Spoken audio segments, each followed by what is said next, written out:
Hello guys, welcome back to our channel. അപ്പോൾ നമ്മളിന്നൊരു മാരേജിൻ്റെ mini വ്ളോഗാണ് കാണാൻ പോകുന്നത്. അപ്പോൾ ആദ്യം തന്നെ വേണ്ട സാധനങ്ങളൊക്കെ എടുത്തു വെച്ചാൽ അതിൻ്റെ ഒരു കൺഫ്യൂഷൻസ് തീരുമല്ലോ എന്ന് വിചാരിച്ചിട്ട് വേണ്ട സാധനങ്ങളൊക്കെ നമ്മൾ മാറ്റി വെച്ചു. വള, മാല, കമ്മൽ എല്ലാം മാറ്റി വെച്ചു. അതിനുശേഷം കുളിച്ചിട്ട് വന്നിട്ട് റെഡി ആവാൻ പോയി ഗൈസ്. അപ്പോൾ റെഡി ആവാൻ പോകുന്ന സമയത്ത് നമുക്ക് വീഡിയോസൊന്നും അത്യാവശ്യം എടുക്കാൻ പറ്റിയില്ല, തിരക്കുള്ളത് കൊണ്ട്.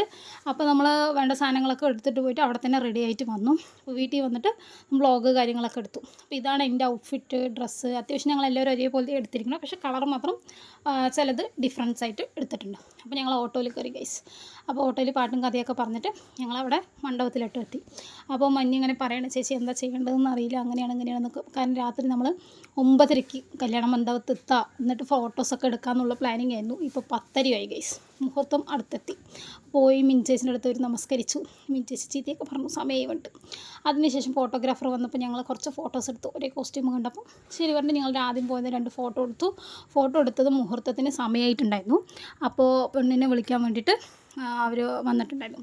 അപ്പോൾ പോകുന്ന സമയത്ത് ഫോട്ടോഗ്രാഫർ കുറേ ഇൻസ്ട്രക്ഷൻസ് തരികയാണ്, ഇത് ചെയ്യണം, ഇങ്ങനെ ചെയ്യണം, അങ്ങനെ ചെയ്യണം എന്നിട്ട് എന്തൊക്കെയോ ആൾ പറയാണ്. അപ്പോൾ അതൊക്കെ മിൻചേച്ചി ഭദ്രമായിട്ട് കേൾക്കണം. എന്നിട്ട് അവിടെ നിന്ന് ഗൈസ്, വിളിക്കുമ്പോൾ വന്നാൽ മതി ഉണ്ട്. അപ്പോൾ നമ്മൾ 2 ഫോട്ടോ എടുത്തു. നല്ല ക്യൂട്ടായിട്ടുണ്ടായിരുന്നു ചേച്ചി. അതിനുശേഷം അവരിങ്ങനെ ഉള്ളിലോട്ട് കടന്നു വരികയാണ് ദൃശ്യമാണ് നിങ്ങൾ കണ്ടുകൊണ്ടിരിക്കുന്നത്. അപ്പോൾ സ്റ്റേജിൽ എല്ലാവരും നിൽക്കുകയാണ്. അപ്പോൾ ഞങ്ങളെ സംബന്ധിച്ച് അത്യാവശ്യം കുറേ ചടങ്ങുകൾ കാര്യങ്ങളൊക്കെ ഉണ്ടായിരുന്നു.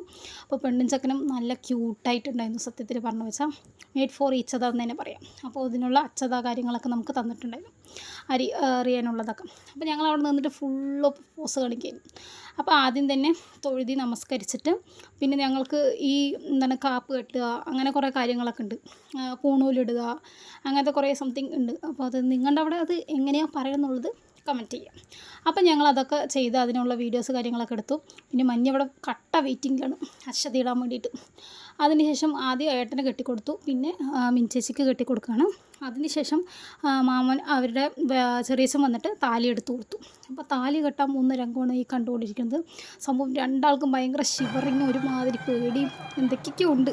സംഭവം ഇത് ഇവർക്ക് മാത്രമെന്നല്ല, എല്ലാവരുടെ ലൈഫിലും ആ സമയത്ത് ഉണ്ടാകുന്ന ഒരു കാര്യമാണ്. കാരണം ഞാൻ കുറേ പ്രാവശ്യം കല്യാണത്തിന് പോയ സമയത്ത് ഇത് സത്യം പറഞ്ഞാൽ ശ്രദ്ധിച്ചിട്ടുണ്ടെന്ന് തന്നെ പറയാം.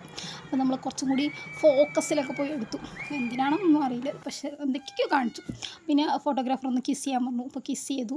പിന്നെ താലിക്ക് കുങ്കുമം, ചന്ദനം അങ്ങനെയൊക്കെ വെച്ച് കൊടുക്കും. അപ്പോൾ അതൊക്കെ ചെയ്തു. അങ്ങനെ ഞങ്ങളുടെ ഗ്യാങ്ങിൽ നിന്ന് ഒരു വിക്കറ്റ് ഔട്ടായി ഗൈസ്. അതിൽ കുറച്ച് സങ്കടവും വിഷമമൊക്കെ ഉണ്ട്. എന്നാലും പോയി നന്നായി ജീവിക്കട്ടെ, എത്ര കാലം സിംഗിളായിരിക്കും, പ്രത്യേകിച്ച് കാര്യമൊന്നുമില്ല. അങ്ങനെ ചേട്ടൻ സിന്ദൂരം വെച്ച് കൊടുത്തു. പിന്നെ അവർ തമ്മിലുള്ള ആ ഒരു ബോണ്ടിങ് ശരിക്കും പറഞ്ഞാൽ സ്റ്റാർട്ടായി. പിന്നെ തുളസിമാല എക്സ്ചേഞ്ച് ചെയ്യലുള്ള പരിപാടിയാണ് ഇപ്പോൾ ഈ നടന്നുകൊണ്ടിരിക്കുന്നത്.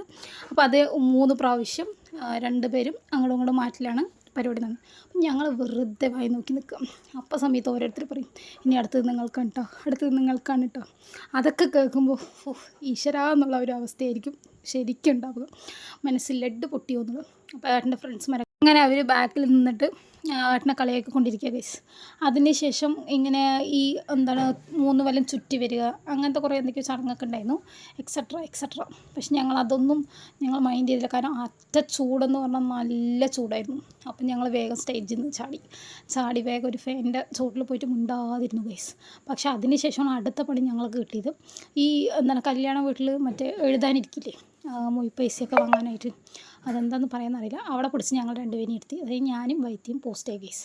കുറച്ച് നേരം ഇരുന്ന് പ്രാന്താവാൻ തുടങ്ങി. സത്യത്തിൽ പറഞ്ഞു വെച്ചാൽ ഒരുപാട് പേര് വരുന്നു, തിരക്കും, അങ്ങനെ ഒരുമാതിരി കൺജസ്റ്റിങ്ങും ആകെ ഒരു മാതിരിയായിരുന്നു. അപ്പോൾ 2 സൈഡ് ആൾക്കാരായിരുന്നു, പെണ്ണിൻ്റെ വീട്ടിലും ചെക്കൻ്റെ വീട്ടിലും 2 സൈഡ് ആൾക്കാരായിരുന്നു.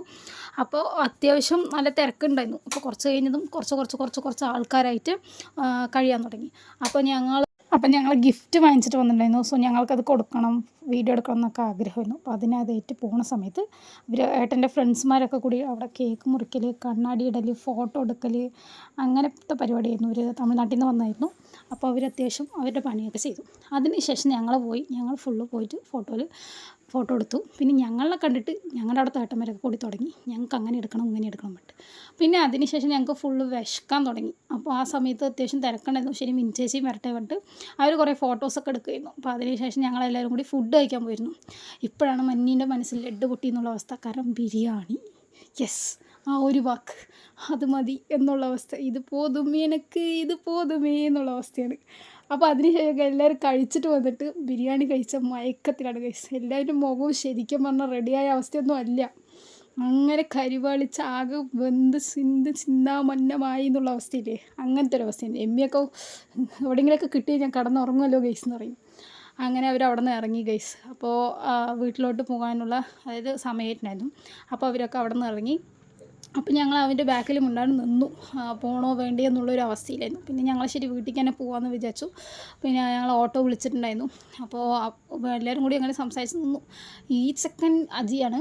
അപ്പോൾ അവൻ വീഡിയോയിൽ എടുക്കേണ്ടതൊക്കെ പറയും, എന്നിട്ട് വീഡിയോയ്ക്ക് ഫ്രണ്ടിൽ വന്ന് പോസ്റ്റ് കൊടുക്കും. ഇത് പ്രമോദാണ്. അപ്പോൾ അവർ കുറേ കാര്യങ്ങളൊക്കെ സംസാരിച്ചു. പിന്നെ ഞങ്ങൾക്ക് ഓട്ടോ വന്നപ്പോൾ ഞങ്ങൾ വീട്ടിൽ വന്നു ഗൈസ്.